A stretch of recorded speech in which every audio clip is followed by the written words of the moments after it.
السلام علیکم ورحمۃ اللہ وبرکاتہ۔ امید ہے تمام سامعین خیر و عافیت سے ہوں گے۔ آئی ایم شمس العالم ظہیری۔ آج کے ویڈیو میں ہم جانیں گے کیا دجال کے پاس وافر مقدار میں پانی اور غذا ہوگی۔ تفصیلات میں جانے سے پہلے آپ سے ایک چھوٹی سی گزارش ہے، ویڈیو کو مکمل سماعت فرمائیں تاکہ آپ کو پوری بات سمجھ میں آ سکے۔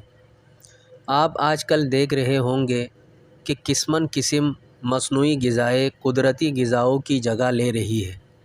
بسکٹ، چاکلیٹ، آئس کریم، مکھن، اچار، چٹنی اور جام و مربا کی خیر تھی۔ کولڈ ڈرنک اور مصنوعی مشروبات نے تو ایسا میدان مارا ہے کہ گاؤں دیہاتوں میں لوگ دودھ، لسی، سکنجبین، ٹھنڈائی اور تخم ملنگا کو تو بھول ہی گئے ہیں۔ قدرتی دودھ دیہات میں بھی کسی قسمت والے کو ملتا ہے، البتہ مصنوعی دودھ بیسیوں اقسام اور ذائقے کا ہر وقت ہر جگہ دستیاب ہے۔ اب تو شہد اور دودھ کے بعد ہر قسم کے کانے بھی ٹن پیک میں آنا شروع ہو گئے ہیں۔ دبئی جیسے شہروں میں تو قدرتی ذبیحہ کے لیے اتنی شرائط ہے گویا ان پر ایک طرح کی پابندی لگ گئی ہے۔ تمام تر غذائیں مصنوعی اور کیمیائی مادوں سے لبریز ہے۔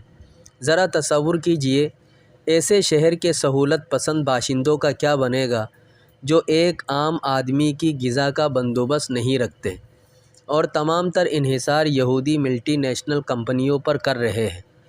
جانور مصنوعی نسل کشی کے ذریعے پیدا کیے جا رہے ہیں، فصلیں مصنوعی بیجوں اور کھادوں سے اگائی جا رہی ہے۔ جہاں امریکی بیج لگ جائے وہاں کوئی دوسرا بیج نہیں چل سکتا۔ آپ کو ہر مرتبہ کمپنی سے بیج خریدنا پڑے گا، ورنہ آپ کی زمین میں دھول اڑے گی۔ پانی کا تو کہنا ہی کیا، دریاؤں اور چشموں کا معدنیات اور جڑی بوٹیوں کی تاثیر والا صاف قدرتی پانی تو پیتا ہی وہ ہے جس کے پاس منرل واٹر خریدنے کی سکت نہیں۔ شہروں میں تو فیشن ہو گیا ہے کہ لوگ کہیں ملنے بھی جائے تو منرل واٹر کی بوتل ہاتھ میں اٹھاتے پھرتے ہیں۔ ان کے خیال میں اسٹیٹس کی علامت ہے، جبکہ یہ دجالی قوتوں کی سیاست اور طاقت کے مظاہر میں سے ایک مظہر ہے۔ اس کا اندازہ دنیا کو اس وقت ہوگا جب انسان کے گلے سے پیٹ میں اترنے والی ہر چیز مصنوعی ہو جائے گی اور ملٹی نیشنل کمپنیوں کے ہاتھ میں ہوگی، جو بھاری رشوت، دباؤ اور شیطانی ہتھ کنڈوں کے ذریعے مقامی صنعتوں کو تباہ کرنے کے لیے قدرتی دیسی خوراک کی فروخت پر پابندی لگوا دیں گی، اور پھر دجال اس کو پانی کا ایک قطرہ یا پکی پکائی روٹی کا ایک ٹکڑا بھی نہیں دے گا جو اس کے شیطانی مطالبات نہیں مانے گا۔ پانی اور غذا کو مصنوعی بنانے کی دجالی مہم اس لیے جاری ہے کہ مصنوعی چیز سانے کے ہاتھ میں ہوتی ہے، وہ جس کو چاہے بیچے نہ بیچے، دے نہ دے، جبکہ قدرتی چیز قدرت کے ہاتھ میں ہوتی ہے جو کہ پھول اور کانٹوں کا یکساں خیال رکھتی ہے۔ شہر تو شہر ہے، اب تو دیہاتوں میں بھی یہ حال ہے کہ واٹر سپلائی کی اسکیمیں اور ٹینک، پائپ، پن چکیاں وغیرہ NGOز لگا کر دے رہی ہے، جو آگے چل کر اس پر اجارہ داری قائم کریں گی، اور اس طرح شہروں میں تو پانی اور خوراک کے ذخیرے تو ہوں گے عالمی انتظامیہ کے ہاتھ میں، دیہات میں بھی قدرتی پانی کسی عام آدمی کے بس میں نہ ہوگا۔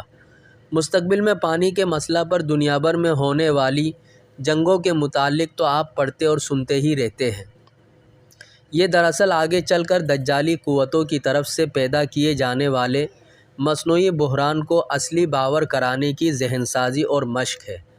مزے کی بات یہ کہ قدرتی پانی کو مضر صحت جبکہ منرل واٹر کو صحت کے لیے مفید بتایا جاتا ہے۔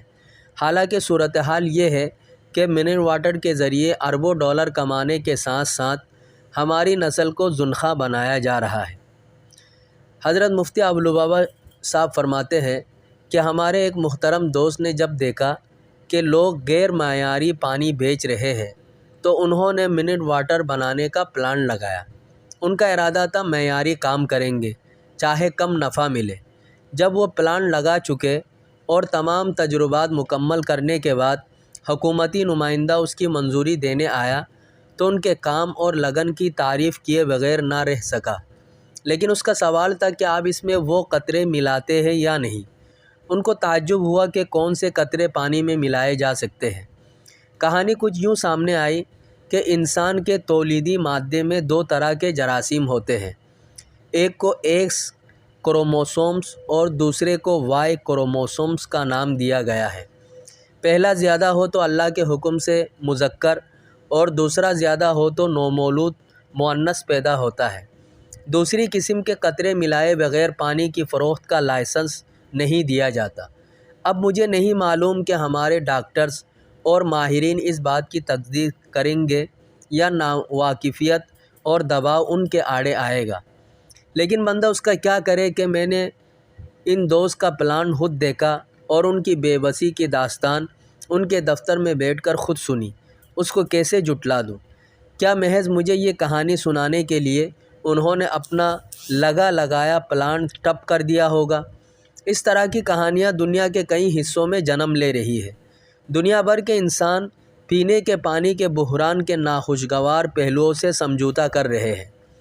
ورلڈ بینک کی پشت پناہی میں بین الاقوامی سطح پر غذا اور پانی فراہم کرنے والی مٹھی بھر کمپنیوں نے انسانی ہمدردی کے نام پر پانی کو اشیاء صرف میں شامل کر کے منافع خوری شروع کر دی ہے۔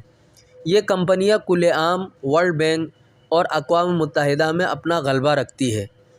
انہوں نے مارچ 2005 میں ہالینڈ کے دارالحکومت ہیگ میں منعقدہ ورلڈ واٹر فورم کو اسپانسر کیا تھا، جس میں قدرتی پانی کے بارے میں مختلف بیماریاں پھیلنے کا منفی پروپیگنڈا اور مصنوعی پانی کو خریدنے کی اہمیت پیدا کرنے کے لیے نت نئے طریقے سوچے گئے اور اربوں ڈالر کی مالیت پر مشتمل منصوبے منظور کیے گئے، جنہیں مختلف یہودی کمپنیاں مل کر اسپانسر کریں گی۔